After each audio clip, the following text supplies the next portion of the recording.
tamamıyla Bismillahirrahmanirrahim.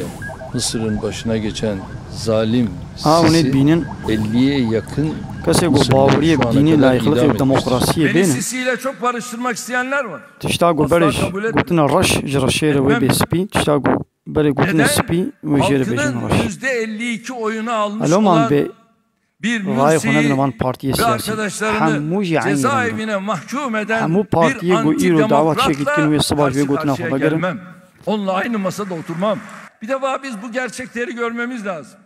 Eğer bu تشتا گو gerçekleri بری göremezsek جملت رسوز دانا گوتنا بتشتی هنی خرابه و ebedi مزین سباوی alemde بی قنجه تشتا گو bunun گوت بی hesabını قنجه و بی والا Dedim, خرابه önce bir getirin bakalım kimler yani var dedim 10 aynı saate و masada. ساعت کوانا 12 بیک kişi oturacağız. İşte baktım وعده hepsi گو orada دینی ama حق اسلام oraya قبول کرد میشورا Sisi'yi de koymuşlar. روجا اول ده Ben دینی dedim bu اسلام yemeğe شتی گو katılmam. جیر O گوت بی adama پیزا او پیزا حتی قیامت meşruiyet شتی گو گوت بی kazandıracak قنجه kadar قنجه. meşruiyetini kaybetmiş bir lider değilim.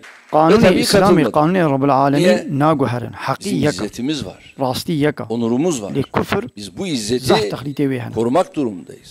Ve لو ben مانم kendisi için her zaman پارتی onu لایقلق söylüyorum. و Bir دموکراسی zalimdir. قانون بشری اوانا طاغوت Ve bir demokrat هنه بنابه değildir. ترکیتی هنه İşte بنابه pazar کردیتی هنه günü بوانا نونه خاپاندن Sisi mi diyeceğiz? ها با اونی Binali بینی Yıldırım mı ویدی هب diyeceğiz? هزارا yani ne yaptığını hamu siyaset medar hamu Mesele bu siyaset kadar medar haline önemli.